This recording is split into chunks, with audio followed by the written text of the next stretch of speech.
G'day, ladies and gentlemen, and welcome here to the quarterfinals for the Meta Queensland High School Championships for our 2021 season. It's great to have you guys with us here for your Tuesday afternoon of some amazing League of Legends action here. We're going to be having St. Paul's School taking on the Queensland Academy for Science, Mathematics, and Technology here for a best-of-3 set. They're looking to get themselves into the semi-finals. Both have some stacked teams here ready to go at it, and we're more than excited to jump into the action as soon as possible. Joined by me, Baz, and Midnight here for the action tonight. Midnight, great to have you here, my man. Ranger and Ginger once again together. The OC Joy, how are you, my man? Going really well, mate. And I'm really excited to get into this best-of-3 quarterfinal. Because, of course, this is what the kids have been. This is what the students have been working towards since the start, is getting their way to the finals here. And of course, they've got this best-of-3, I believe. They've got the semi-finals and, of course, the grand finals waiting in the wings for them. So I'm really excited to see how they're going to go and how they adapt in a best-of-3 series, because as we both know, adaptation in a best-of series is critical for success. And I think we've seen it all region-wide over a number of weeks, a number of different leagues. Now a lot of these guys getting towards more best-of series. We've seen some fantastic singular matches all throughout the region, I would say, for a number of weeks now. A lot of these now getting to the best-of series, and we've seen it time and time again in other leagues as well, where the pressure's mounting on a lot of these players, of course, not just, of course, being on stream, playing on a stream in front of you guys, watching at home, of course, the audience, whether you're supporting or maybe not so much supporting the teams in the leagues. But again, also, like we said, we're in final series, right? They have to win games back to back now, or even that maybe look for the run back or have to go for that final game. Fatigue can be a factor, stress can be a major factor as well. And now that we hear as well in patch 11.11, where just recently the jungle has been changed entirely, there's a lot of things that these guys are going to have to be worried about and be stressed out about, both in game and outside of it.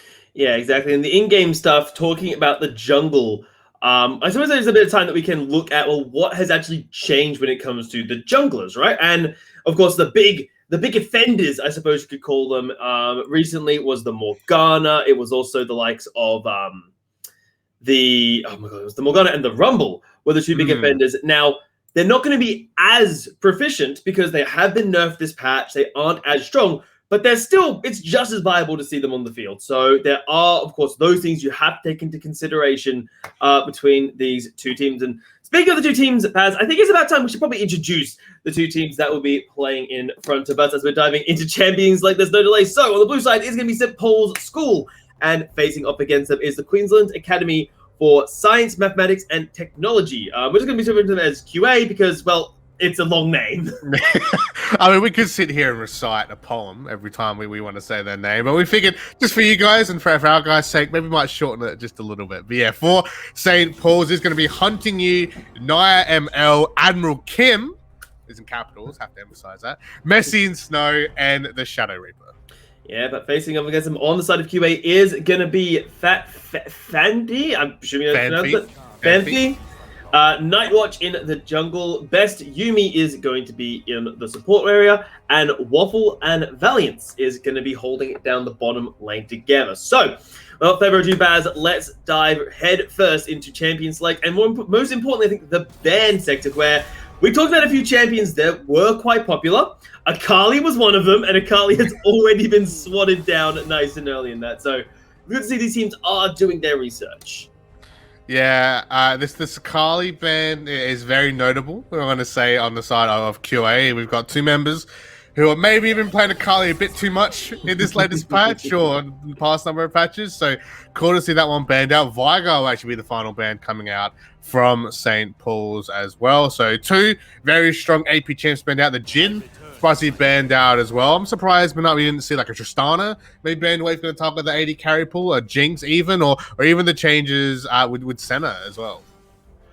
Okay. Of all things we could have gotten for a first pick, the Vayne, I really am not sold on the likes of the Vayne. It gives away a lot of picks, and if the side of QA can actually play something like Senna in the bottom lane, Senna just destroys Vayne for the entirety of laning phase. So I'm a little worried to see the blind pick Vayne, but we'll see if it can work itself out. It's the Tristana that you mentioning, Baz, is being hovered. Maybe just a little bit of a teasing for now, but it will be the Zaya for the 80 carry role. And of course the Ornn, we kind of saw it coming. We both looked at the popularity of Ornn between these teams. Yep, Ornn, that's kind of a no-brainer. I think I'm surprised actually he was picked into the Vayne. However, knowing the Vayne is there going to be able to just burst away Ornn a little bit, but maybe the guys from QA have a plan. They've got a game plan to take on St. Paul's Vayne here. Rumble and Galio will be picked up here. Galio, of course, such a great team fighter. Do receive a bit of a nerf, a couple patches ago, but still fantastic as a team fight champion. And of course, Rumble, we were talking about it before midnight, right? How yes, his jungle clear a little bit early on has been slowed down, but his team fight potential is still stupid strong. His ultimate is still stupid strong. He's still burning down front and backyards all across the neighborhood with the ultimate there. So not too surprised to see that one picked up. But it's going to be the Xayah Leona as well to wrap up the first pick phase here from QA. Very solid bot lane. Again, I'm surprised that they hovered Tristana didn't pick it into the Vayne. I thought it would have been a stronger pick into the Vayne. But again, maybe they're more comfortable in the Xayah. Maybe these guys have got a game plan ready to go leading into our first matchup here in our first best 3 set. You can use the Xayah as opposed to the likes of the Tristana quite aggressively. It pairs well with the Leona because Leona sets the stun, and that means that Xayah cannot possibly miss her route. So it's just setting up. It means that the Vayne, whose probably signature move is, of course, that mobility, she can't run when she's been stunned. So it's simply a way of we can lock down Vayne and we can kill Vayne without outside assistance. So it's maybe not as strong as we were expecting, but it definitely can still work.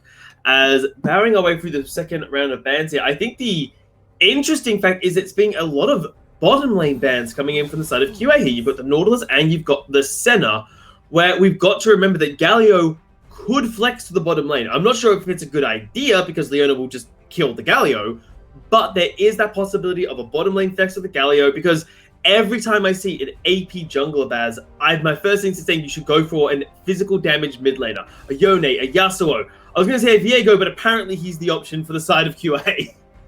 Yeah, surprisingly enough, we've not really been seeing many AD mid laners more recently. If we have been, it has been more of like the Lucian. They're seeing even Tristana again, to bring up Tristana for the 50 billionth time, right? Like it's more of these AD carries we're seeing coming into the mid. We haven't really seen too much of like the Zed or your Talons or even your Yones recently in the mid lane. All of these, a lot of players, I want to say region-wide recently, have been looking to play more control mages once again. So again, looking at more of your Orianas coming out again, seeing more of your Syndras coming out again as well. I've been seeing some players playing Anivia a fair bit recently as well in the mid lane, some of the top players as well. So that's pretty interesting here. Shadow Reaper's looking to pick.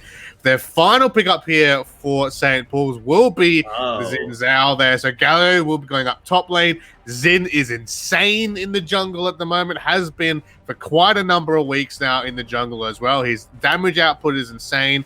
He has no problem at all getting aggressive in the opposing jungle as well. And there's your Katarina to finalize your champ select here, guys, for the first game in this best 3 set. QA getting their Ornn and Yuumi getting the Katarina. 110 plus games on this Katarina this season alone in rank. So safe to say, very comfortable on the Katarina. Yeah, very much so. It also looks like they're not, inside of QA, aren't actually in role order. So they've just locked in for themselves, but they're not in role order. So that's why they're not swapping around. So Valiance, because I know Valiance is the Katarina player. So they've left that till last. So that's why it looks a little bit weird coming into this. But what is a bit worrying for me, Vaz, is they let the Katarina through, which means they must have an answer for it. Now, the Galio, as an answer to Katarina, isn't a horrible one. Galio can stop the Katarina combo because, of course, with the taunt and the knockup, relatively safe, so he shouldn't be dying in the laning phase against the assassin.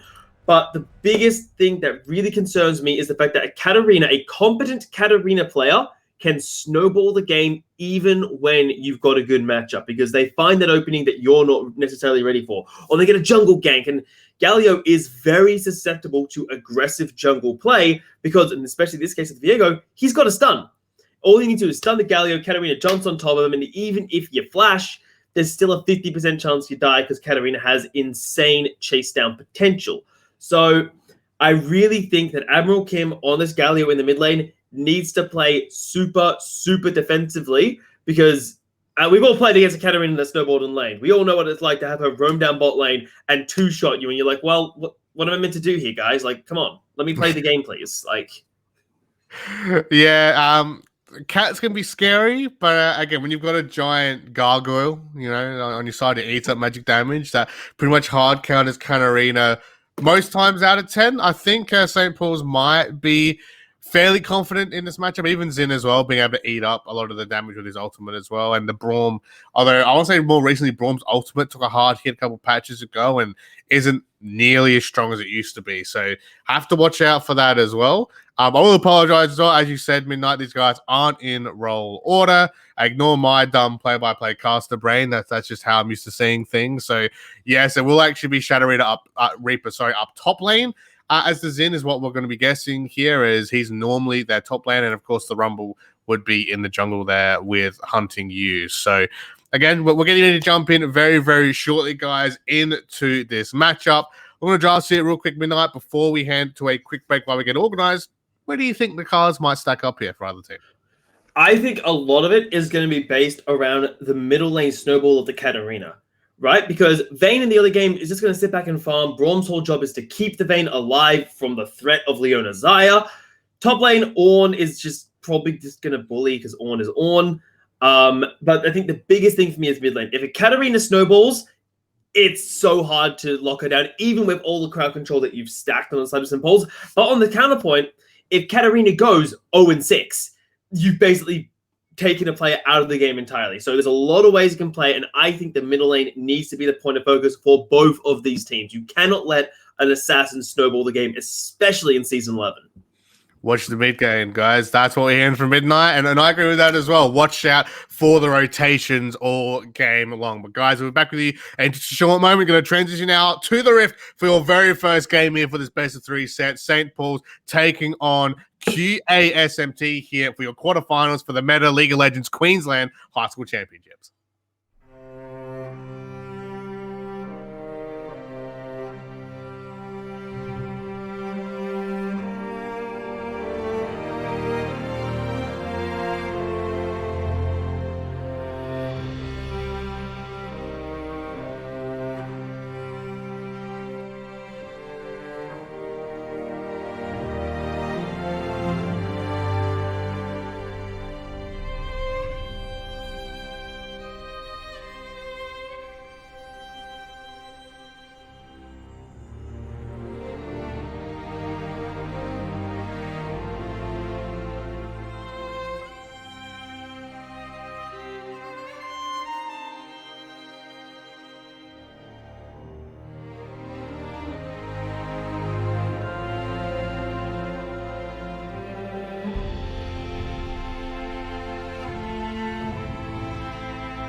Welcome back here, guys, to the Meta League of Legends Queensland High School Championships here. We've got the quarterfinals action ready to go right now. St. Paul's taking on QA here in our best of 3 set. These guys now looking to get their spot in the semi-finals here and continue their path towards taking out the regional finals and, of course, look towards getting towards the region-wide finals as they're looking to take their place to try and take out the championships for this year. And, of course, still joined here by Baz Midnight for all the action. Unfortunately, here at Midnight, I'm not going to get any early game antics. I always love my early game antics. Unfortunately, it won't be the case. But as is normally the case with a lot of these best of 3 sets, these guys probably going to play this first game very, very safely. Just don't be surprised if we're going to have a bloodbath about 5-10 minutes in. Yeah, and those are the kind of adaptations that I adore in best of series is, you know, when it comes to the pick and ban section, kind of experiment a little bit. Like, we knew that Valiant is a fan of the Katarina, yet it was allowed through. So obviously they're basically saying, hey, can we actually deal with this Katarina with a good matchup? We've got the Galio, which is a good matchup for the Katarina. Can we play it well enough, or do we need to consider banning that out for future games? It's I believe this style basically became famous in the LPL, the Chinese region, where game number 1 in the best of series, just let the other team have what they want for the most part. Take what you're strong with and see, can you beat them at your best? At their best, sorry. Because if you can, the rest of the series doesn't look exactly that difficult. So let's find out. As laning phase kicks off, the jungle pathing is going to be a bot side start for both of them. It's not too unconventional nowadays. You can basically start wherever you want. And I'm very curious what's going to happen with the first round of Scuttle Crabs. Are we going to trade? Are we going to fight over them? There's a lot of different ways these junglers can do it. Or they can do the standard, just forget the Scuttle Crab and go for a cheeky early gank and hope you get a snowball going. Yeah, I mean, again, we talked about just before we jumped in. I mean, it's the rotations. We're going to have to watch out for these guys. We know how Rumble will attack these lanes. I think we've seen it game after game after game in pretty much every region on the planet, I want to say, at this point, including even in MSI. I'm really keen to see how Viego will do, though. Not really seen him at all past couple months. Of course, he did have a game issue for quite some time here. As Yumi's looking to get the engage down in the bot lane. We'll be stunned out, actually, by the guys from St. Paul. Going to have to run after being ignited, but the flash comes forward there. Nia trying to take out the support here from QA, but unfortunately doesn't have enough damage to finish off the Leona. But there we go. Talk about the other game antics happening. Looking to get that first blood, get themselves an advantage early on, and the bot lane not disappointing here at all at the moment right now. Almost a dead Brawn, but yeah, once again, under tower, these guys will be safe for now. Just keep an eye out there, though. We could see a supporter or an AD carry lose their life very, very shortly. Yeah, but look, middle lane, Baz. There's already shenanigans afoot to the point where Waffle is being chased away. So we saw an attempted mid gank again. We kind of saw it. We predicted the mid lane was going to be the part of importance. And Hunting You looks like they're the one who gets access to the Scuttle Crab. And I'd say there's a chance of a double Scuttle, but it looks like he might be roaming top side for an early gank as well. So a lot of pressure coming out from Hunting You, but he could just try to get an experience advantage. Yeah, trying to just get what he can at the moment, especially after that failed gank there. And Kim now trying to get that aggression on to Valiance here in the mid lane. Guys trying to get advantage where they can. Look at the fight here down bot side happening right now as well. Nia in big trouble. Burns Ignite has to get away to tower, but once again, both supports putting out tons of work here, protecting their AD carries and making sure they don't die. They are going to be a big buff gentleman after this one, I think, Midnight, after the lot of carrying they're going to be doing here for their AD bot laners here. But now Hunting You going to try for the 1v4, the mid laner here from St. Paul's, trying to stop Rumble from dying here. Another Ignite being popped in the end. Won't be enough. Here's Galio trying to pick up what he can here. A big taunt coming out, and first blood will go over to Rumble here. Hunting You picking up here. Shadow Reaper roaming down into the mid lane as well. Gets himself a double kill for his trouble here. Looking for the triple kill. 4 minutes 44 into the game here. Xin Zhao in the top lane. A perfect roam down there. And St. Paul's run away 4-0 to kick things off. You should not be allowed to do that. There are so many things there that you just... I don't know how St. Paul's got away with murder, but they did. Hunting You had no right to contest that. Somehow got out alive from the Scuttle Crab. Admiral Kim, with like the biggest set of cojones I've seen in a while, charges headfirst into 4 players just to buy time. And of course, the TP from Shadow Reaper was beautiful. Exactly what they needed. And if there wasn't a TP, I think that would have gone utterly disastrously for St. Paul's. But instead, Xin Zhao, a champion that adores snowballing the game out of control, that adores finding someone, bullying them, and picking on them, has 3 kills. Now, they have nearly 1,000 gold over their lane opponent, and we're 5, nearly 6 minutes into the game.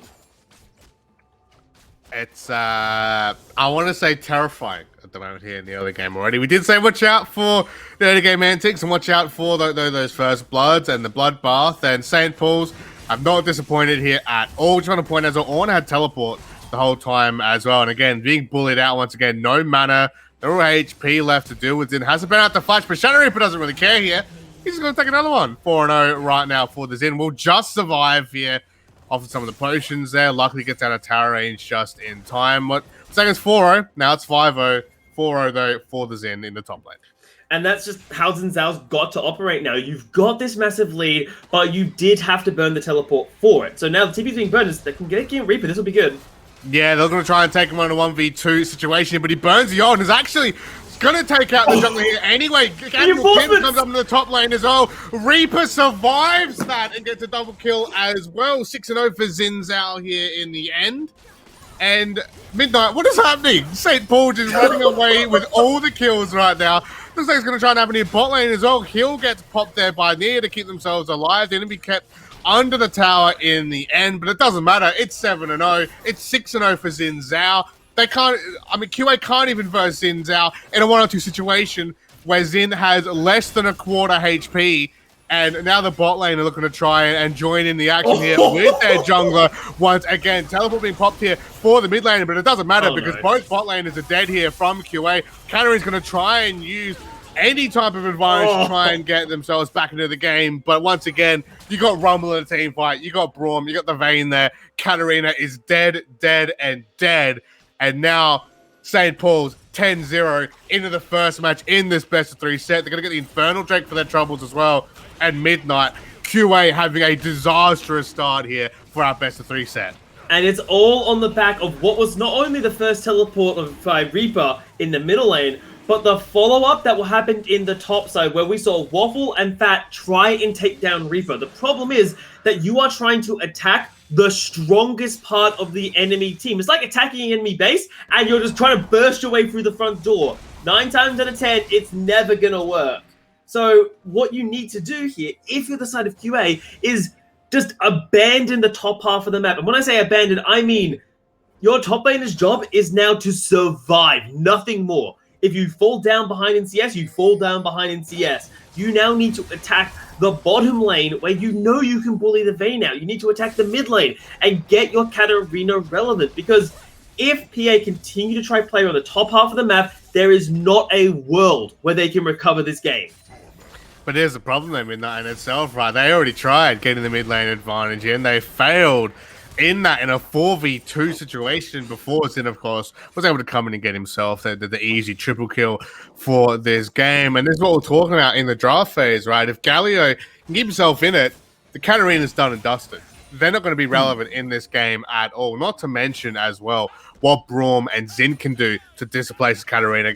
Absolutely just cancel her ultimate before she's even really using it properly, right? And we're seeing this engage now bot lane. At the moment, it might be QA's best interest to try and get themselves bot lane fed if possible. The problem is right now, the inult's coming out, but the members from St. Paul's don't really care here. Nia's in big trouble. Still getting the heals up at the moment, but there's a perfect ult there coming out from Nightwatch there. We'll be able to take out Braum. Yuumi does KS the Vayne a little bit there. Probably would have wanted to give that one over to the Zyre instead, but they're both going to get kills anyway. There's going to be a bit of a morale boost there. Definitely what the bot lane needs for now, but they're going to have to do a lot more than that to bring themselves back into this one. Especially so right now when your Katarina is dying in about 3 seconds flat.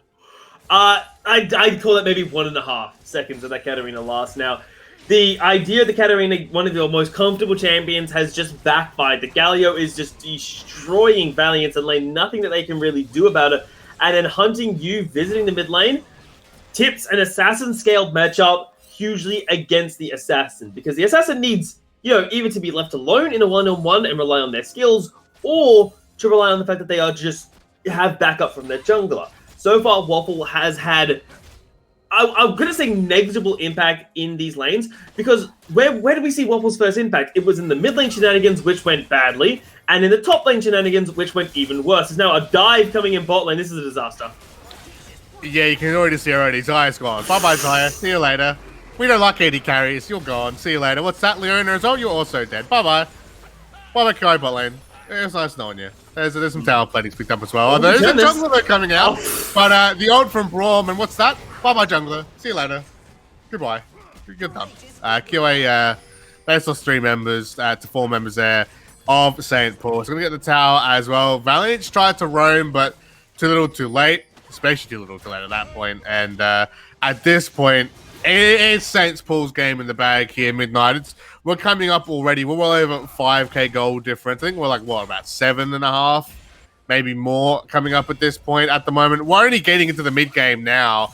We're seeing completed items coming out from the side of St. Paul's as well. And at this point, the snowballing is just, it's too much. It is going to be a monumental task to recover a game state like this. Rumble is well and truly online with a fully completed Night Harvester, not even going for the standard tier 2 boots rush, just saying, I'm 4-0, I'm grabbing my mythic.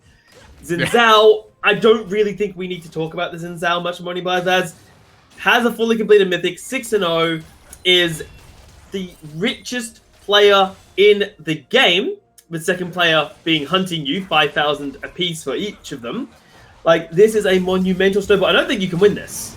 Yeah, I mean, they're going to try anyway. The Ornat's going to come out here to try and displace it. But there's Galio once again. Heroic entrance, just going to be able to stop the fight there, separate the two members, and a killer piece for the members of St. Paul's here. There's like a two-piece feed for the lads there at the moment. And so as you said here, Midnight, don't worry about the Zin. Or maybe they're going to have to. 701, 700 gold bounty now on the top lane up for St. Paul's here. They're going to look towards another fight down bot side.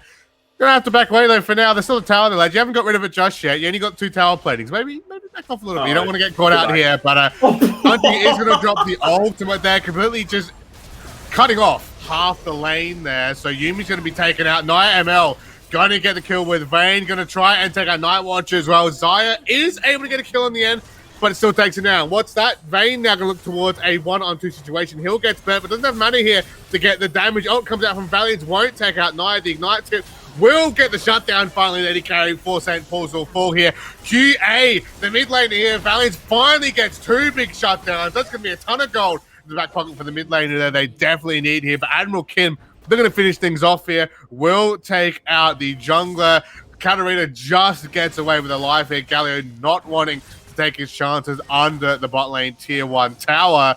And finally, we're seeing some big kills coming out from QA. Nice big bounty gold going over to Valiant as well. They definitely needed. However, St. Paul still getting some big kills of their own, getting another tower plating here, and forcing some teleports even coming out to get themselves back in the lane and get that pressure back.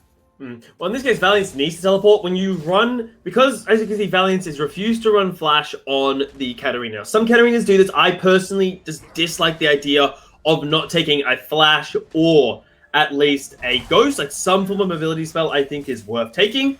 So if Valiant hasn't got the snowball, this teleport needs to be used for pressure, as Messi might be getting caught out, but it might just be a bait, actually. Yeah, bait switch here. Good old bait switch. The only one gets dropped, but won't be enough. The Q stun coming out again. Not going to be enough here. Vayne has the Kraken Slayer, but Nightwatch will take out the Braum. Anyway, however, I was like, what's this?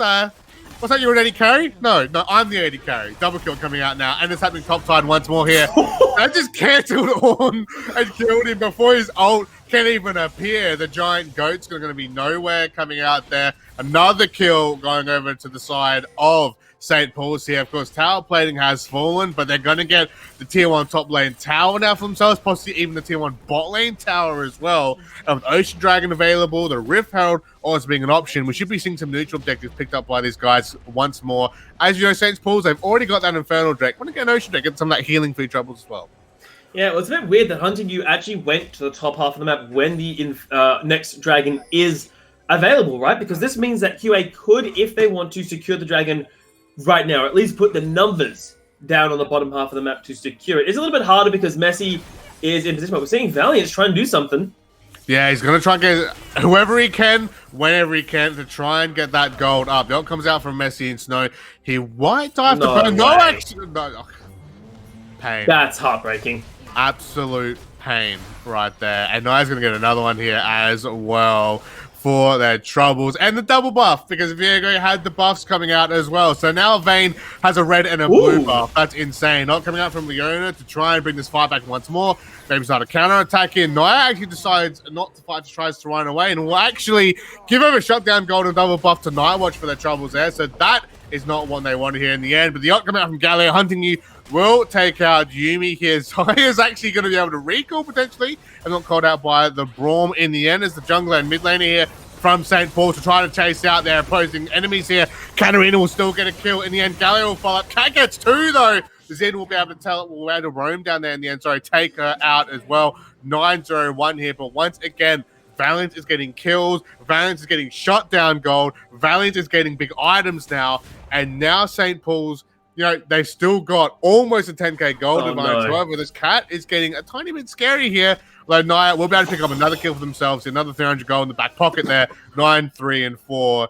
And you can see signs of life coming out from QA, but is it going to be enough long-term to take out St. Paul's when they are down almost 10k gold by the amount of kills they have here, and now as well, the tower difference is going to be a major factor too. It's going to be a difficult battle here, but there are the signs of life we're seeing from QA are ironically big mistakes that are coming out from St. Paul's.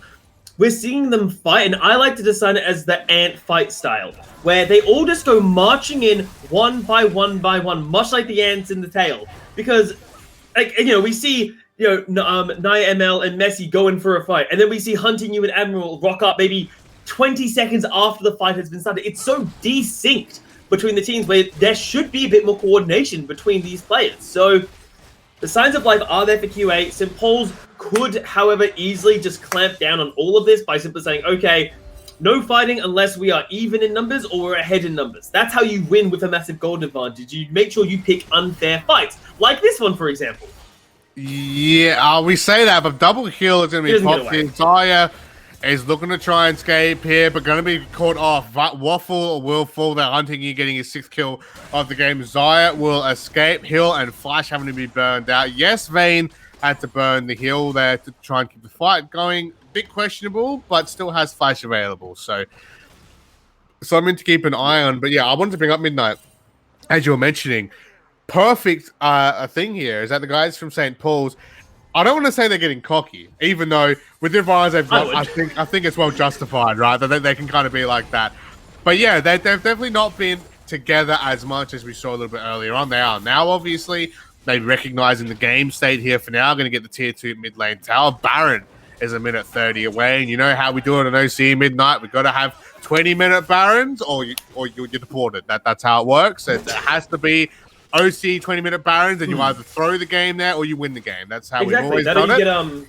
Obviously, Valiants, watch out, man. If you don't do it at 20 minutes, you get deported to the minor regions like NA. So yeah, that's true. That's true. So also known as OC Junior. But here comes the team fight coming out right now. QA trying to force what they can here. They will get the support member, but they have to try and get some of the major members here. Cat will get one. Rumble will fall here. But Zin's now in the fight here. Looking for the 1v5. The main character, the protagonist is rolled up here. Double kill going to be picked up here. Nia will pick up the top laner. A triple kill coming out for Shadow Reaper now. 12-0 on 2. Untouched. The top laner here from St. Paul. 700 gold bounty still in the pocket here. Going to get the tier 3 tower. The inhibitor tower will end up falling right now. The inhibitor will be next on the menu. Nightwatch, the only surviving member here for QA to try and keep the dream alive. But we'll be able to hold off for now. The members of St. Paul's shouldn't be able to win the game here. They could potentially get one Nexus tower, depending, though. They're going to have to back away.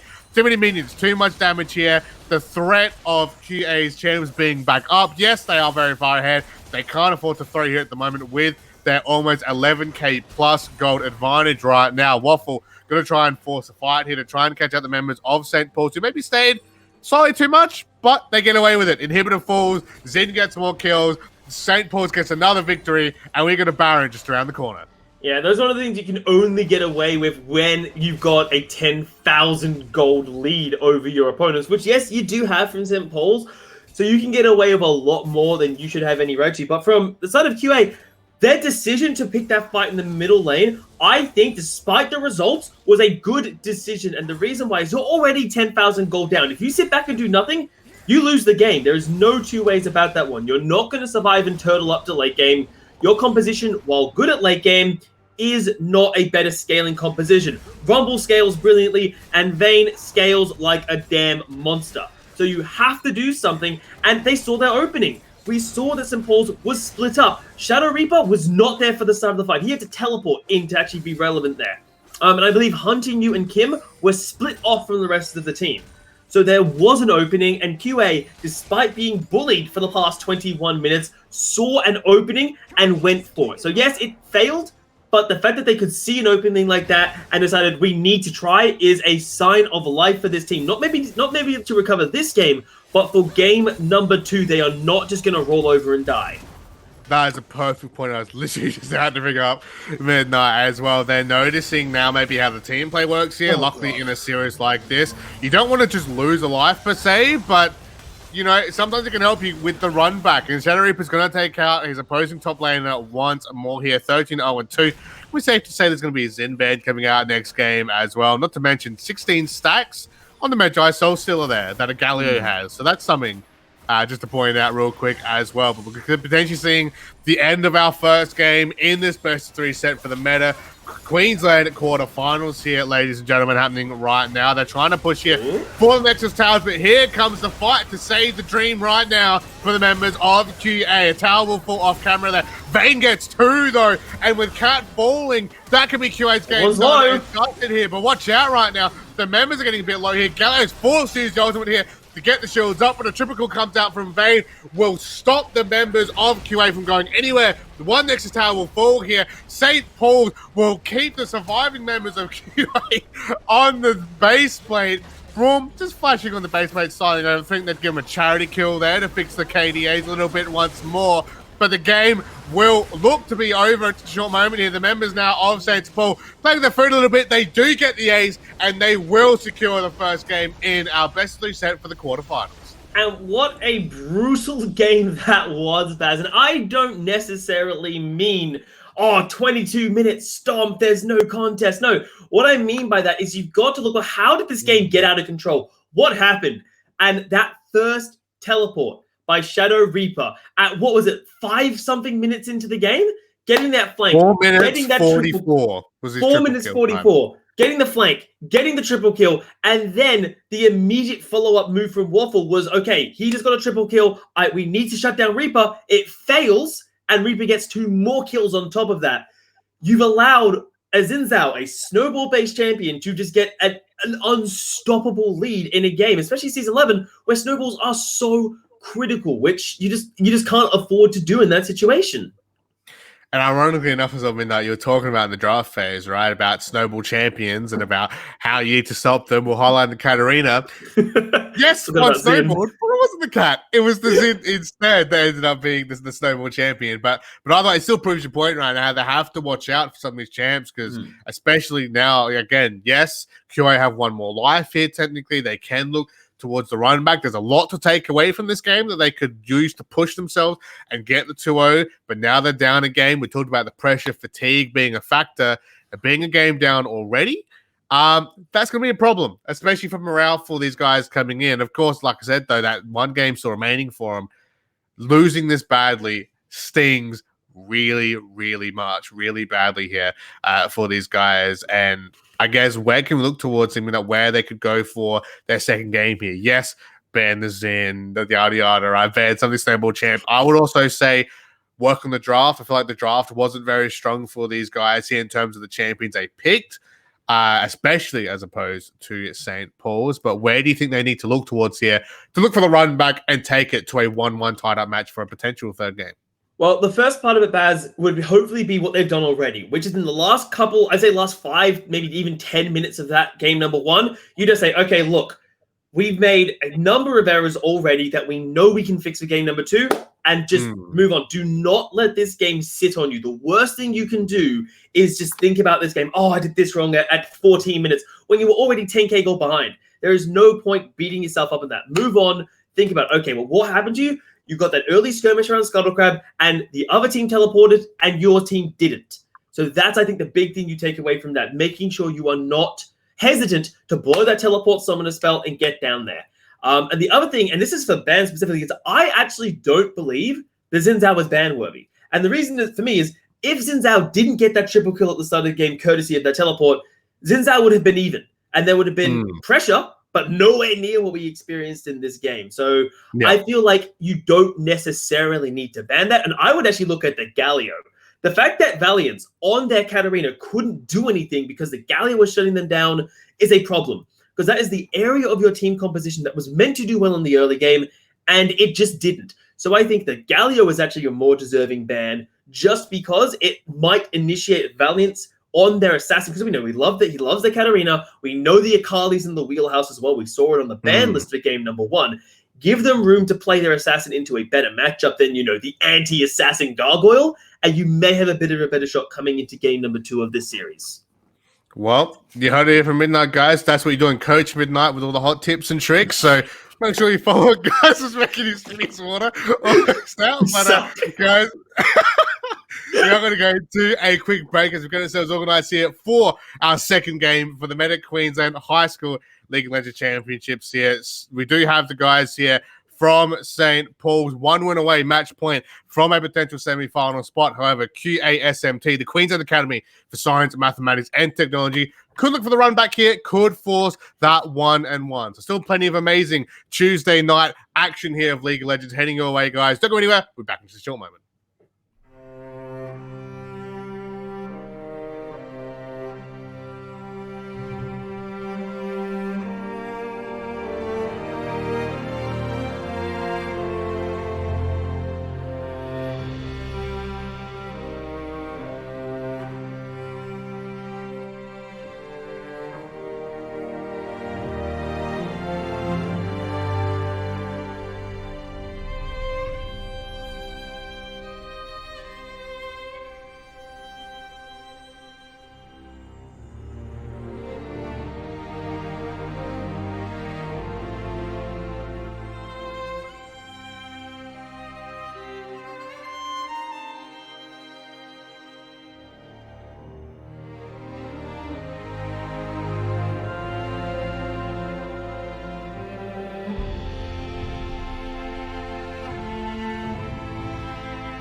G'day, ladies and gentlemen, and welcome back here to the Meta High School League of Legends Queensland Championships here for the quarter-finals. We're getting ready now for game number 2 here for our best-of-3 set between St. Paul's School and the Queensland Academy for Science, Mathematics, and Technology, who we'll be referring to as QA throughout the day as well. Still joined here by Ranger Baz and Ginger Midnight here for all of the action here for game number 2. Midnight, we had a what we cast like to call interesting game here.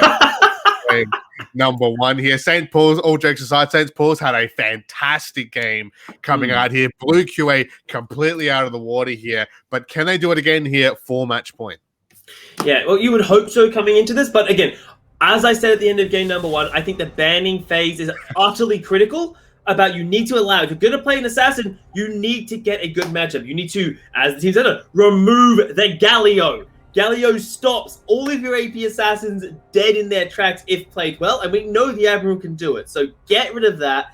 And now, will they commit to the ban list? Because there's some players that think if you lose a game in a BO3 or a BO5, ban what just beat you because you know you can't handle it. Now the question will be then, well, is that what you do here for the side of QA? Do you just ban the Xin Zhao and the Xayah, which I personally don't think is a good idea in this game state? Or do you ban, similar to what you banned last game, like the Lee Sin, which was banned? I like this adaptation because, again, best of 3, we said at the start of the day, as adaptation will get you victory. Exactly right. And I feel like it's always best to try and find that balance, right, between both bans against champs that you know you can't handle, that you didn't have the best matchup in the previous game, but still banning out the key champions that you know the enemy players are very strong on, or even meta-wise. Maybe your team aren't too confident going up against, or you don't want the enemy team even running because they have the pick advantage. Of course, now QA having the blue side start here for game number 2. And luckily for the guys from QA Midnight, their first instant ban, literally at 2 seconds, I believe it was, into it, was the Galio. So they have recognized that threat. They've removed it.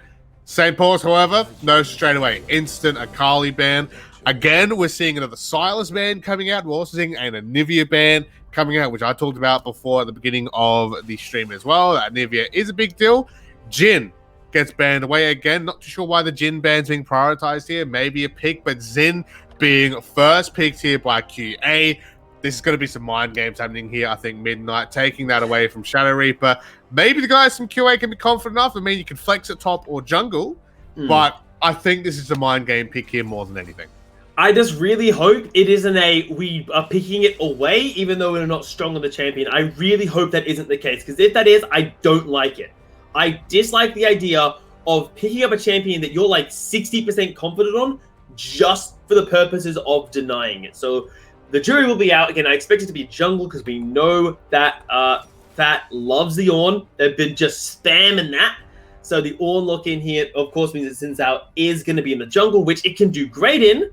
I don't know if we'll get the same performance as we did last game, let's be real. But I think you can get a pretty good one. As the other side is very, very interesting to me. Graves Volibear locked in. Now, Graves wasn't really on my list of junglers to watch out for, and Volibear, to my knowledge, fell from the top lane tier list. So I'm very interested to see what they're going to do up here. Yeah, maybe a comfort pick. You know, we always can't fault as well the comfort picks, especially in this type of series and game as well. These guys are on match point. The pressure's still, even though they've got that point advantage, the pressure arguably could be more on them as it is to QA. As you know, they've got a game up. Now, if they fail and falter, QA could just run away with a run back, right? So that could be a big possibility. Kaiser will be picked up by Nightwatch here for the AD carry of QA. They played Xayah last game looking for Kaiser, still looking for those high mobility AD carries coming out here. Kaiser still being a very strong AD carry, normally good all round, scored a stunt coming out. But Kindred being locked in here for St. Paul's and Midnight. I'll be the one to say it. I'm not liking their comp here at all at the moment. It's very weird so far, because I'm going to make the assumption that that's going to be a mid lane Graves, because we know Admiral's playing mid lane. And so far, based on game 1, everyone's looking in for themselves. So the mid lane Graves is unconventional, to say the least, especially blind pick. I'm personally worried, especially because if they lock in something like a Katarina again, I don't think it's too bad of a matchup for the Katarina. It's damage v damage as opposed to damage v crowd control. It's actually you can have a pretty good 50-50 there. So we'll see how that goes. The Kindred I actually like here, because look so far at the range, or I could say lack thereof range, from QA. Short range AD carry, melee jungler, and a melee top laner. They have to get in on you to get the killing, so you drop the Lamb's Respite to keep your teammate alive. So the Kindred I don't mind, it's just the Graves doesn't belong. You know, I feel like I'm going back to Sesame Street. One of these things is not like the other. One of these things just doesn't belong. And that's the Graves right now. Like, I'm sure it can work. If they lock in this Samira, this is the ballsiest full AD composition into an Ornn I've ever seen in my life. I'm not sold on it at all. I just want to point out as well, Midnight again, Xin and his ultimate, and the stopping of ranged attacks. And they have 3 ranged champions. Yes. I don't like this. Teemo Hover, boys, let's go. Teemo Hover, let's do it. He got buffed. No, of course, Valence is going to get the counter in. It's available. Going to look to the win. Twitch will be locked in here as well. A nice pick up here for the guys. So their comp will be interesting here. I would believe. Well, as we know, Waffle has swapped to support. Best Yumi will be going jungle here. So that's been a roll swap for these guys. Blitzcrank will be the final pickup here. And I've got a number of questions here at Midnight, I won't lie. These guys must have something, right? They must have something ready to go. They must have practiced this. There must be something we don't know about. Maybe there's some secret Korean PC bang out there somewhere that they've been no-lifing and ranked these champs, and they're like the best on the patch at the moment. Who knows? It just, again, to us, it doesn't really make much sense, does it? I want to say from St. Paul's side. It's very all-in, but when you're looking for all-in AD carries, again, Tristana was an option. Lucian was an option. Jinx was banned, but was still an option before she got banned. So, very interesting. Yeah. The triple marksman compositions haven't been super popular lately because tanks are good. Surprise, surprise. Especially, ironically, this patch, tanks got buffed. So to run a triple AD is a ballsy call, but it's relying on Snowball. We saw it in game number 1. When St. Paul's does get a lead, they got a great Snowball. So they're pretty much banking on the fact that we're just going to beat them in lane again, and we're going to be able to snowball the game from there. That's basically the meat and potatoes of St. Paul's entire game plan. Win lane, win game, don't let it go beyond 25 minutes. That's kind of where they're angling at. I feel like this is like really disrespectful though, right? Like I'm looking at this comp because the thing of last comp, right? Very strong team fight potential. They know Valence is going to be playing Katarina. They let him have Katarina, they pick a Galio, right? Instant like counter to that, right? They have a Braum as well. Another way to instantly remove Katarina out of the fight. This fight here, you've got a Blitzcrank.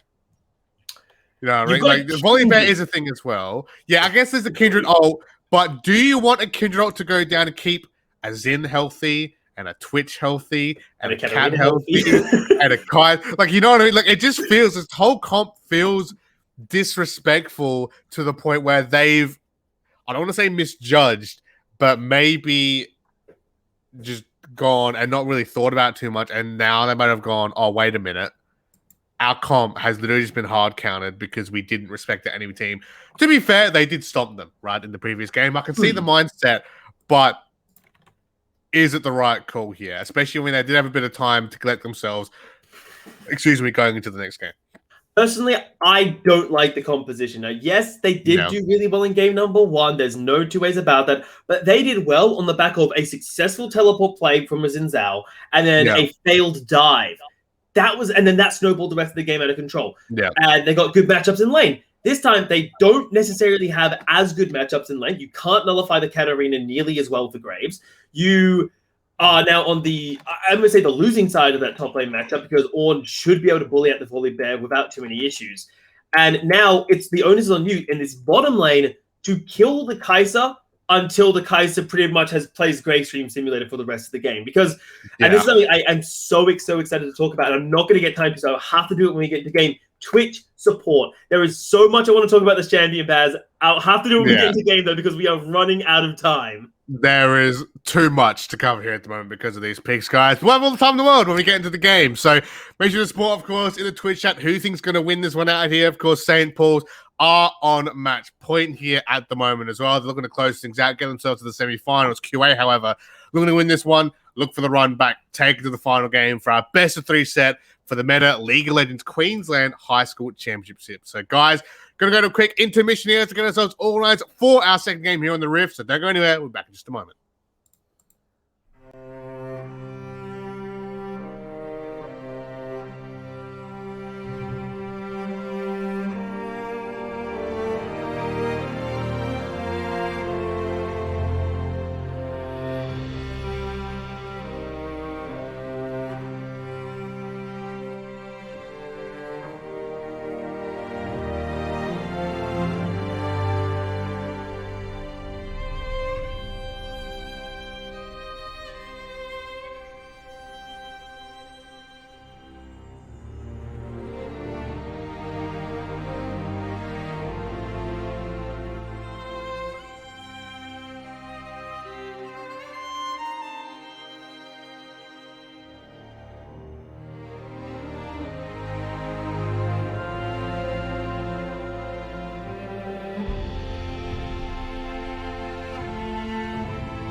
Ladies and gentlemen, boys and girls, here we go here for the second game of this best of 3 set coming your way. St. Paul's taking on QA. QA will be here on the blue side. St. Paul's here on the red side. Side swap since our previous game here. And we're ready to go right now. St. Paul's looking for that early invade already, trying to get the advantage with their super, super aggressive comp. They've built themselves up here for this matchup. He's still here with Baz and Midnight for the action now. And Midnight, I know you're going to talk about this Twitch.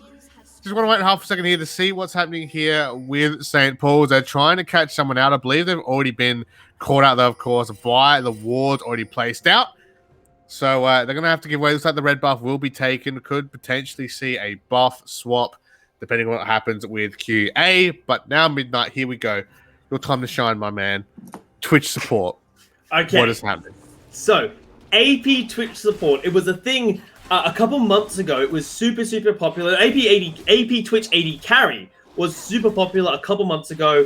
It sort of faded away with a few item changes and the rise of the likes of Kaiser and whatnot. But the support one is a simple... It's got one gimmick, which is it gets level 3 and then it roams. That's all it does, in essence. So it's a fantastic pick if you're looking for additional map pressure. Now, yes, that means you have to sort of sack the bottom half of the map to play this style, but that also means that Valiance has 2 junglers in effect. Not just Best Yumi on the Xin Zhao, but also of a invisible Twitch support, because the Twitch has a ridiculous slow on the W, which you can see Waffle has started when they apply it. So that means roam to the mid lane, you slow down Admiral Kim, Valiance gets on top of them, you can even have the Xin Zhao jump in for excessive quantities of damage, and that is how you snowball a Katarina, with effectively 2 junglers worth of pressure.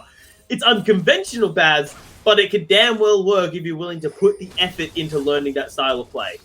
And I think QA right now, they need unconventional right now. They need to look for whatever they can to bring themselves back into the series and force that final game here. And I think with the super aggressive comp we've got going on Midnight as well, from St. Paul's. This roaming Twitch might be the perfect foil, potentially, for stopping any sort of early game advantage that St. Paul's look to set up for themselves. Yeah. But again, that does rely on the roam happening unseen. If Waffle gets caught out, however, by the likes of Hunting, then that's a whole nother problem. Because Twitch, when he gets engaged on, sucks. Twitch, when they're engaging, not actually that bad. Oh, no. And speaking of right now, Yumi's trying to counter jungle here, but unfortunately, too little too late there from the roam up from Valiance now, and almost a double kill. Probably will be here. Hunting You will get that final red buff tick there. Katarina will fall and 2 kills already going over the side of St. Paul's. Midnight, we're starting to see maybe a little bit of deja vu here from the first game. Yeah, and we talked about St. Paul's having a lack of respect. We could turn it to the other side. That invade was one of the most disrespectful jungle seals I think I've ever seen.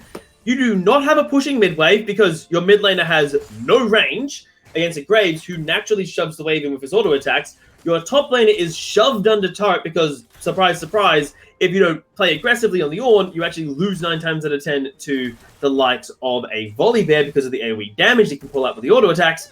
So you have no priority to invade because you have no roaming lanes, you have no priority to make that first step forwards, yet you still choose to invade. It's a very disrespectful decision to make, and you're going to get rightfully punished and killed, and a first stack given over to Hunting You on the Kindred as well. I think it's kind of ironic that we were literally just talking about what QA need to do, and that's the exact opposite. Yeah. Literally the exact opposite of what we're talking about. For now, they only really need to wait a little bit, really, to look for this Twitch roam for now. They're going to try and catch out the Samira, potentially hit down bot side, because Blitz is actually kind of roamed up top side here, maybe to help out the Kindred for now. And now we're seeing the counter attack coming out from the side of St. Paul's. Twitch has been caught out, and here's the exact issue we we're talking about before the exhaust gauge shot, but it doesn't matter. Hunting You will take out Waffle here. Nightwatch trying to get something here in this fight, but it doesn't matter for now, as Samira gets a second one. 4-0 now for St. Paul's here for the second game, and their team comp here, Midnight, is working really on their favor as QA are just handing them kills. Yeah, handing him kills. And I'm sorry, I need to talk about what we just witnessed and why I made that probably ungodly noise. ML saved Messi with the wind wall because it denied the auto attack from Nightwatch. That was disgusting, as Reaper's now in trouble. Yeah, look and see the engage now. Yumi up top side. QA trying to get what they can here to get themselves something in this early game. They will finally get a first blood for their team now, the Ornn, picking up the first kill for the game. I think it might have been better to go on the Xin, but a kill is a kill nonetheless. They need everything they can get right now. They can't afford to fall behind like they did last game. Yeah, but the issue is, Baz, it's already starting. 2,000 gold, not 10 minutes in. Now, here's the gank that was coming for. Waffle is in position and keeps his side forwards. Yes, the engage finally coming out here into the mid lane right now. DPS coming out here. Valiant trying to kill him, but Graves is just too tanky here at the moment. There is no damage output from either member of QA right now, but Yumi's coming in now. Luckily, the jungler rolls up here, the main jungler this time, not the sub-jungler. Valiant actually hits 6 just in time there, and the mid laner for St. Paul's will finally fall here, Hunting You, unable to save his fellow mid laner. And that is exactly what QA needs with this AP roaming Twitch support. You need to get to the lane, you need to wait for Kim to lower his guard, and you need to go in. The only reason Kim survived that long is because Valiant wasn't level 6 on the Katarina. The gank came in too early, ironically. But now it got level 6, got the kill under the belt, and now there is the possibility of a snowball starting, because all it takes now is a couple more roams. And speaking of roaming, 3-man goon squad. Yeah, I was going to say, watch the mid lane here at the moment. Vance luckily gets away. That was very terrifying for QA's mid lane. They're just escaping with his life. But yeah, at the moment, we're going to see fights happening towards jungle once more. St. Paul's have been quite on top of actually counter jungling best Yumi here at the moment with this in, but Waffle's ramped up again. And here we go, the Twitch and Xin crew. Part 2 happening here in the jungle at the moment. For now, they will back away though. Both teams deciding it's not worth it. It's a couple of chickens, guys. We can get chicken whenever. All right, let's just leave it. It's not worth the deaths at the moment here. Nightwatch and Nia having a 1v1. So the top lane is here though at the moment. Nia will take out Nightwatch down bot lane just in time there, but Fanfi was looking to try and survive, but the ult and the shield too big on Volibear for Ornn to deal with here, and Fanfi will end up falling there. Shadow Reaper will take him down. Waffle tried to get the last toxic hits there. No, and Nia will be able to flash away just in time. And again, QA unfortunately missing out on some big potential kills here that really they desperately need at this point in time. Yeah, and the heartbreaking thing of that trade in the bottom lane is during the trade, ML hit level 6. Like, there was nothing like... Nightwatch thought it was a fair fight at level 5, and then he's like, wait a second, you have an ultimate. And talk about ultimates! That is a huge ult coming out from Valiant. The problem is, you haven't backed. You didn't get any major items. Valiant has nothing he can get. I mean, he gets a blasting one finally. Now it's going to be the extra AP he needs, but with no... I want to say not enough damage, sorry. And with Admiral Kim having the Vampiric Scepter, having the Serrated Dirk as well, Graves is doing a stupid amount of damage in that fight. I didn't even believe he used his ultimate there. I'm not too sure. I missed that, but it just goes to show that it seems like St. Paul's, they've noticed the Katarina, they recognize that Valiant is very, very comfortable on this champion, so let's just make his life a living hell by just countering it in both games back-to-back and just putting him behind as much as possible. Yeah, it's really difficult for the Katarina because, yes, the Katarina mostly does AP damage, but the Graves can fight back, and the smoke screen is actually causing more problems than... Oh, Lord, bot lane. Oh, Waffle, unfortunately missing the throw. Nia's dash straight through it. Unfortunately, won't be able to do much there, but Nightwatch there, big shield coming out, will try to keep himself alive. Unfortunately, sidesteps instead of going for the auto attack. Yuumi now will take out Nia. Did miss an ability, but will keep it alive here. Messi and Snow will take out Waffle still there. Cat will pick up a kill, but they didn't want to give another kill over to the side of St. Paul's, even if it is to the Blitzkrieg, the support there at the moment. QA will look towards getting the first dragon of the game. The Infernal Drake will be super important to keep themselves in it for now. And I've got to say, the morale on QA at the moment, Midnight, I'm very worried about with the amount, not just the amount of kills and the pressure coming out from St. Paul's, but even the mind games they've been playing here in both matches. I'm very worried for the guys in QA. Yeah, the QA have been doing a lot better this game than they did in game number 1. They actually got a dragon this time, Baz. And on top of that, it's only a 3,000 gold deficit, which is pretty damn good. And it does kind of help the fact that Hunting You is doing a little bit, I want to say unconventional jungling, to the point where they didn't recall until they had enough for a straight-up Kraken Slayer. Yeah. Which is not ideal pathing, because it means at all the points where you could have gone for a fight, you simply can't, because, hey, you don't have the items. So... a bit odd, but honestly, the biggest thing for me for QA Baz is the Twitch. The Twitch has been doing phenomenally with the roaming. Look at it once again in the middle lane, because this is what you have to do: sack the bottom lane and hope you can get the snowball going. Yeah, unfortunately, W does miss there. Valiant still drops the ult, but Graves just dashes away. It's like, what's that? Dance of Blaze? I can move away from that, and I'm just going to take out you rat. See you later. Twitch dies instantly there. Double kill as well, and I've gone back to top side here as well. Fanfi in a 1-on-2 situation. Zen was trying to help out, but the ult from Kindred keeps him alive and will get the third kill for the jungler here for St. Paul's at the moment. They've kept Zen now at tower on the exact wrong angle here at the moment. These guys are just keeping him trapped on the tower here, and Kindred just going to absolutely delete Zen there. Well-placed arrow will take out the spearman there for the side of QA. And that delayed dive was merely so Kindred could remark the Xin Zhao. 5 stacks now sitting on this Kindred, which is phenomenal to get the snowball going. As Waffle setting up for something, but... Yeah, trying to get what they can. Big ult coming out from Blitz, though, will silence them. And Samira, clean up on aisle 5. Will take out Twitch. However, gets caught under tower there. Kaiser finally getting first kill of the game there. Nia may be misjudging the amount of damage Tower was doing, the amount of damage that they can output there. Was a nice counterattack, I want to say, after the engage from Waffle. However, losing any carry is bad here. And Messi and Snow, yeah, that's fair. You know what? Hey, that's a gold medal. Do we have MVPs? Messi and Snow MVP over that alone, I think. Just one-on-one against Eddie Carry and winning quite easily as well. What baffles me is that Nightwatch could see Messi hanging out on the ward and had a flash available, but didn't consider that Snow would just try and all in them? It felt very disrespectful that you see them there and you still get killed and caught by them. So maybe not fully focusing.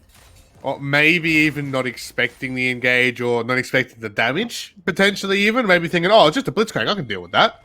You know, I can deal with the support of St. Paul's. I can one-on-one them. I'm the 80 carry. You know, I should be able to deal with this quite easily. No. Turns out, maybe You're not. an 80 carry. Never forget that.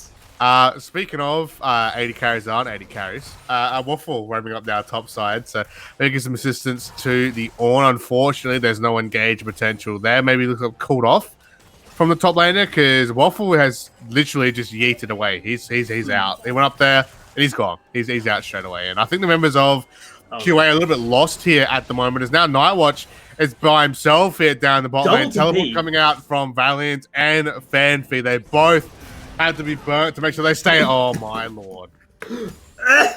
Sorry, that was disgusting. I got nothing. Yeah, sometimes, guys, as the play-by-play, we get some fantastic fights and we hype them up and they're really cool. And other times, champions just get deleted. Their game files get deleted from the game, the client, and we can't talk about it. It just happens, and we have to move on from that and just accept that it's a thing. It's a thing that's happened in our game, and we just move on. Yeah.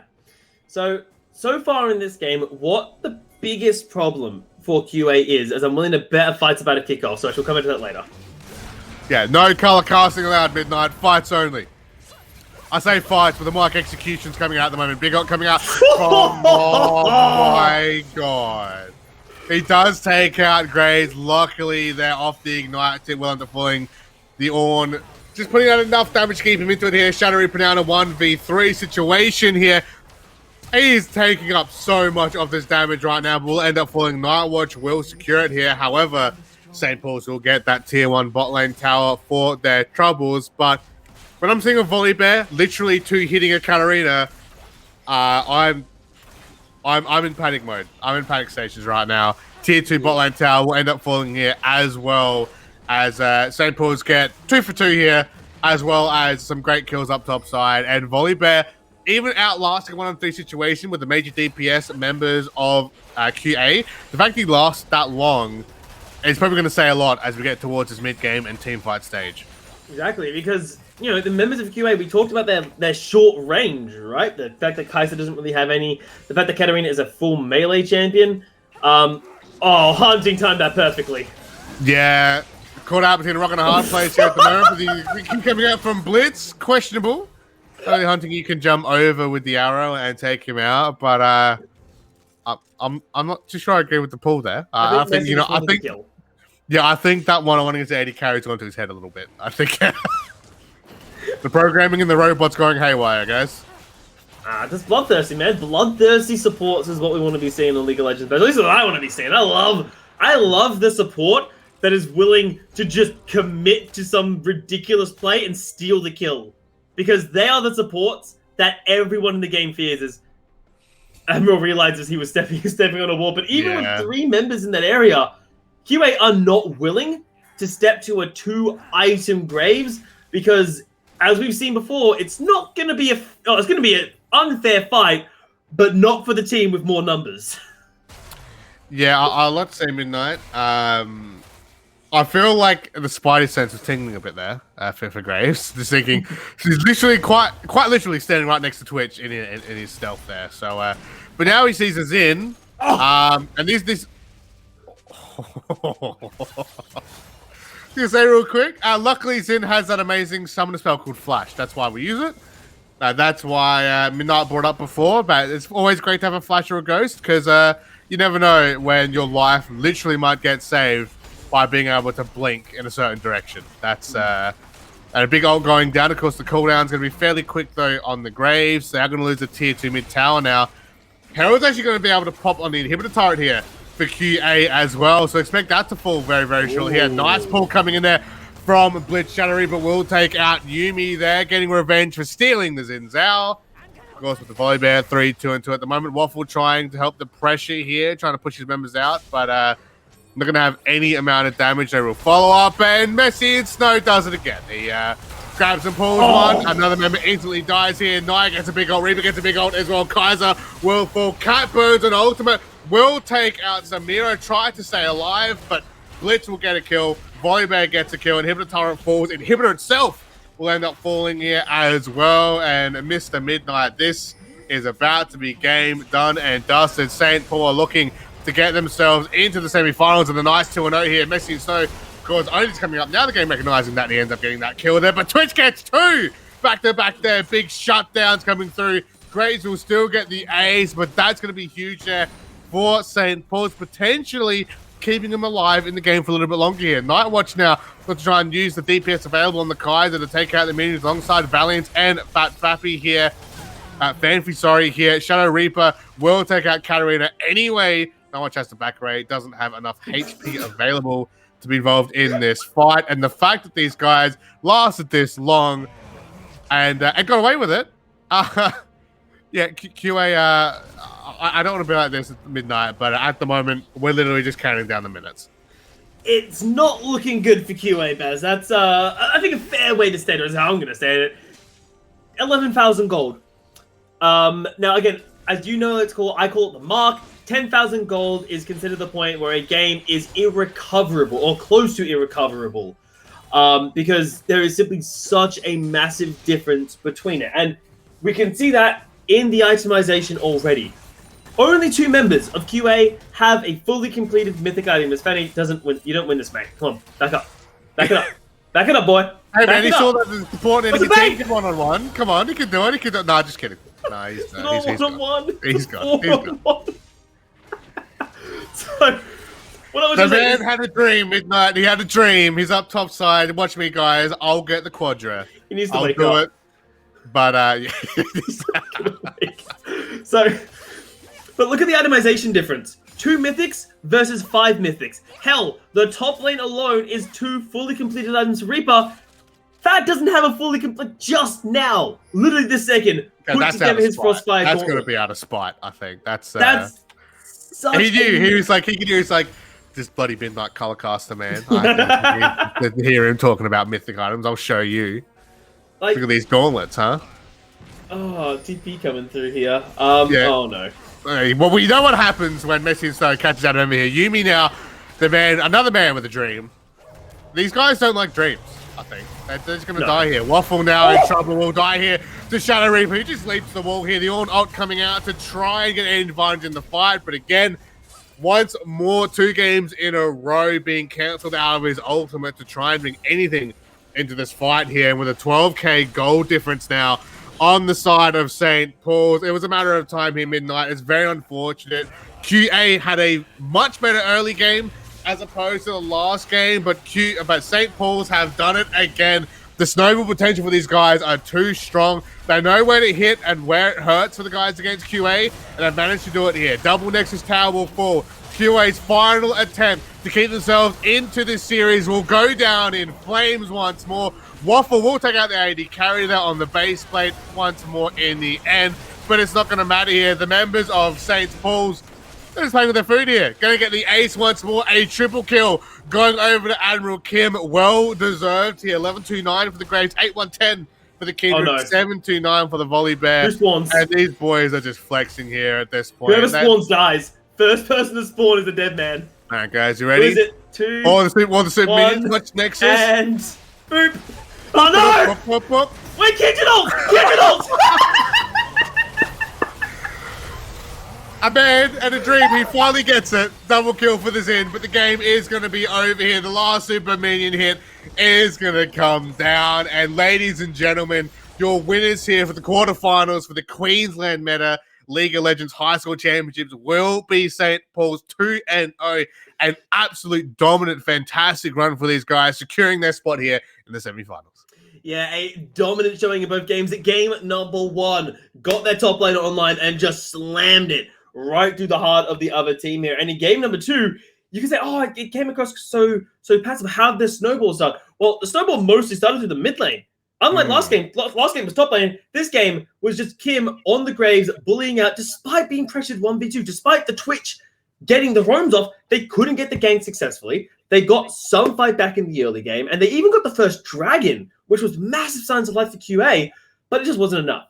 They weren't able to keep the aggression on, and the fact that they couldn't keep the waves clear, partly because Katarina has no range and just didn't get to the point where she can actually threaten to kill onto the graves. Surprise, surprise, Katarina's not great when she gets snowballed against. Means they lost control of the mid lane, they lost control of objective control, and they just couldn't keep up with the aggression that St. Paul's were bringing to the table. And I think that's what I find funny as well, that throughout all of this, St. Paul's, from the beginning, had QA's number, right? They just had it from the start. They knew about the Katarina. They let it get big twice. They hard counter it twice. They demolished the mid laner twice as well. You could tell these guys definitely put in the time and effort here, put in the research to take these guys out. And ironically enough, I like how we're talking about it in Champs League in the draft as well at the beginning. It was a disrespect. This lineup coming out, it was major disrespect. And ironically enough, it still worked. They ran away with it. They got the big win. And especially so now these guys are going to be up on cloud 9 here, I want to say, coming through after this win, going into semifinals, 2-0 in such a fashion. We do have the results of some other quarterfinals as well. So they will be taking on McGregor Esports coming into the semifinals as well. I mean, are St. Paul's going to be unstoppable here? Because after these 2 games, these guys are nuts. Like, they're absolutely insane the way they've been playing here, where they just throw caution into the wind and get away with it, essentially. Yeah. I'm not so sure that is, though, a good mentality to have coming into the later games, right? Like, especially for the semis and quarters. Maybe for game number, maybe game number 1, you can get away with it because you need to find out what you're up against. But if you go against a team that actually does put you through your paces, you cannot enter the mentality of games 2 and 3. Even if you win game number 1, it's like, all right, easy. Let's just draft whatever the hell we want. I still think, and even in games that like this one, where you do have a significant advantage over your opponents, you should still be drafting as if you're on even ground. Because if nothing else, it is a good habit to get into. But maybe that's just me being a bit of a stickler for, you've got to take everything seriously, and because I'm old at this point, Paz. So I think always Mr. Midnight having to ruin people's fun all the time. He's like, what's that fun? Not allowed. Get out of here. Not in my classroom. That's not going to happen. But, I mean, you do bring up a good point, though, as well. These guys got away with it this time, right? And I had a lot of fun. I wanted to bring up that it's kind of cool to see these guys. It looks like, more at least what we can tell here, maybe the nerves and jitters on being on stream and the pressure being in finals as well maybe doesn't affect them as much here. Clearly, they're more than happy. Of course, game 1, play super strong team fight comp and be strong in that way. And also bring out the cheese here with this and get away with it and have a fun time and secure, I want to say, they're 2-0 into the semifinals. So sometimes you need that mindset. You need that villain mindset, I want to say, to run away with the victories and psych out your opponent as well. Because like we talked about before, it's not always the in-game, it's outside the game as well. How you can psych out the opposing team and get little victories that way, little mind games to run away with the victory there. But guys, that is it here for our coverage here for the quarterfinals for the Meta High School Queensland League of Legends Championships. Thank you guys so much for being with us here for this Tuesday afternoon of amazing League of Legends action. Of course, we'll be here next week with the semi-final action here coming up right now. It will be McGregor Esports taking on St. Paul's here for the first semi-finals. We've also got some other quarterfinals matches happening in the back that will let you guys know the latest updates, what's happening with that, of course, over on the Discord server and Twitter as well. The results out of that one, Mansfield have taken out the FLSHS Lions there, to get themselves in the semi-finals. And KG Green at the moment 1-0 up against Chris Holm here, looking to get their spot to semi-finals as well. So we're just around to get to the grand finals and semi-finals here for the regional finals. These guys are going to throw everything at the wall to keep themselves in it and get away with a big victory. But once again, Midnight, thank you so much, my man, for being here with me for the quarterfinals action. Who knows? You might see us again somewhere, someplace in the ocean. It's very likely you'll see us once again in the OC region. But that's it, guys. We'll see you guys next week for the semifinals action. And until then, enjoy your next week of League of Legends action